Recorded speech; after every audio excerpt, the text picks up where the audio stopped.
It hints that what you're about to share is sacred knowledge, the kind of wisdom elders whisper and science is just beginning to confirm. What happens between 3 and 5 a.m. that could help me live longer? Why haven't I heard this before? If you do this between 3 to 5 a.m. every day, you could live to 100. 5 proven morning habits. Have you ever wondered why some people, even in their 80s or 90s, seem to walk with light in their eyes, strength in their spine, and peace in their hearts, while the rest of us feel stiff, tired, or like we're racing just to get through another day? They move differently.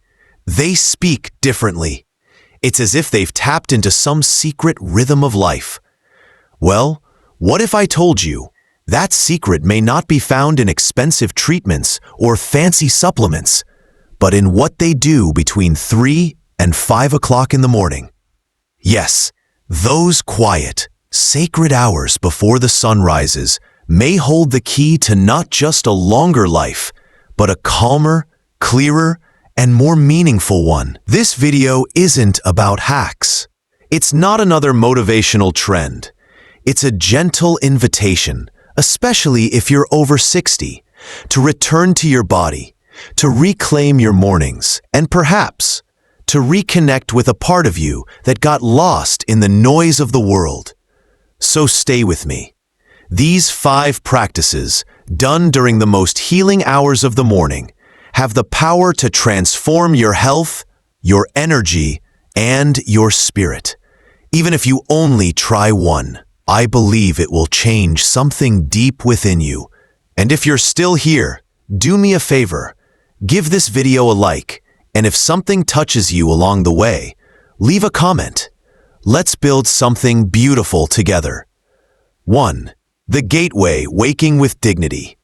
There's something sacred about the moment your eyes open before dawn. The world is still asleep. The noise hasn't begun.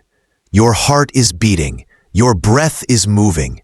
And for just a few seconds, you are suspended between 2 worlds, sleep and waking.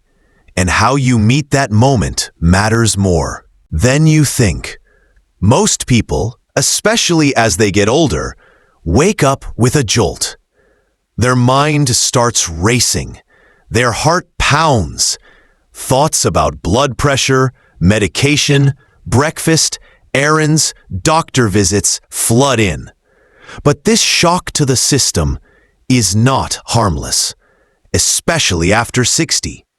In fact, research shows that older adults who jump out of bed abruptly have a higher risk of dizziness, confusion, and blood pressure crashes.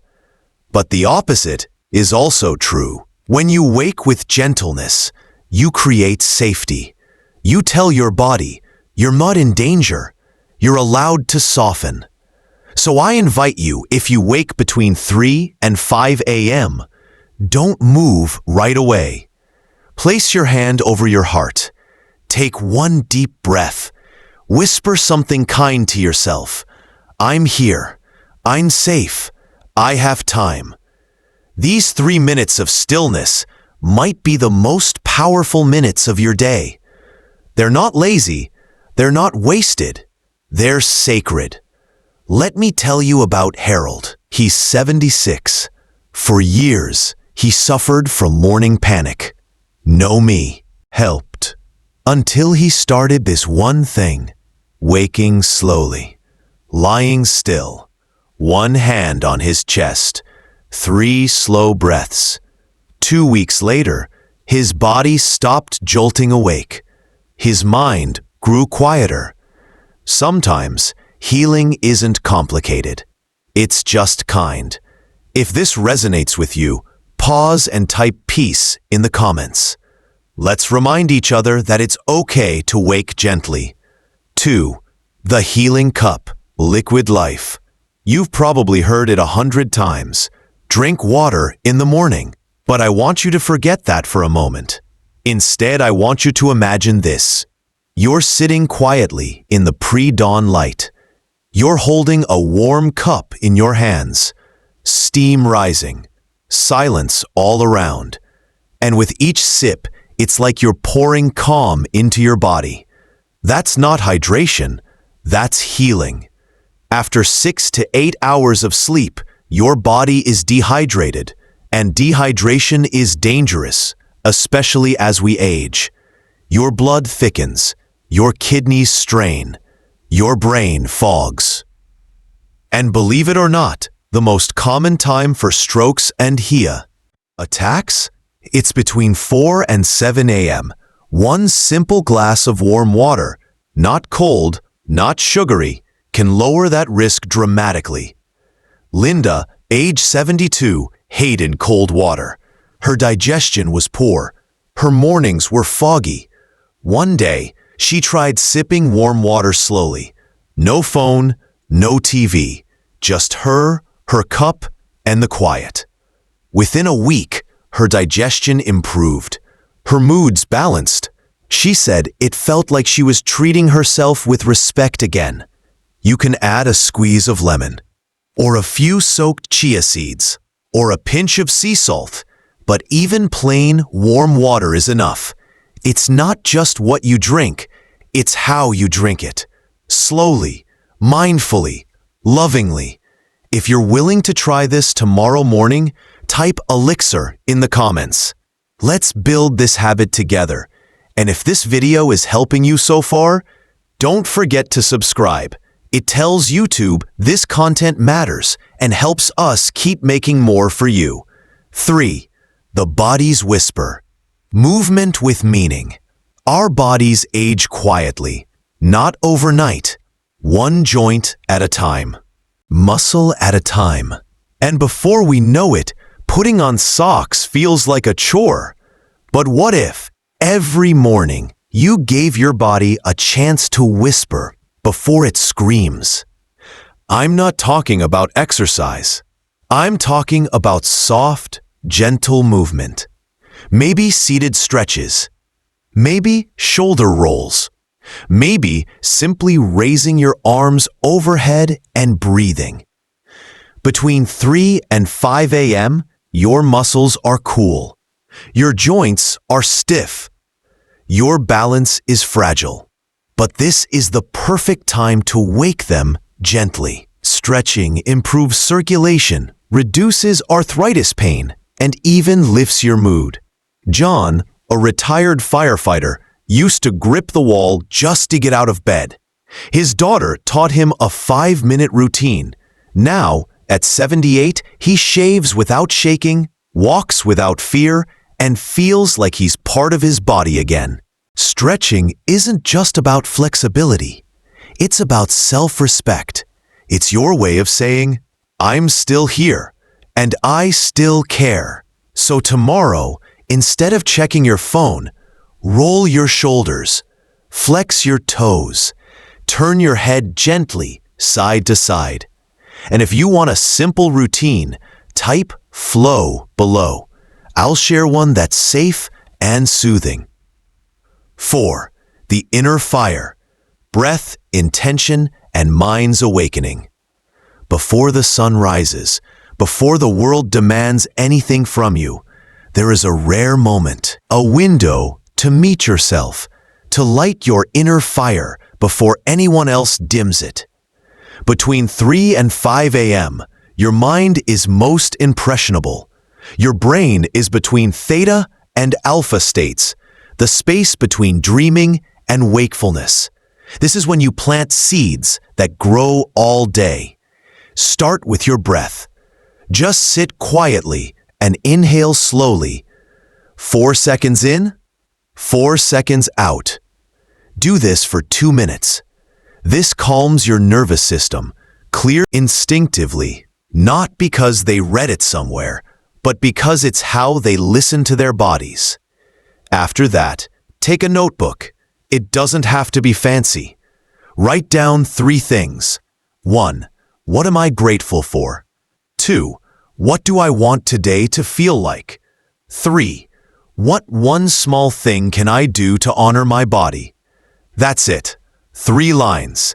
Not to be productive, but to be present. This isn't journaling. It's soul tuning. In Okinawa, Japan, where people live past 100 regularly, elders rise early and sit quietly facing the window.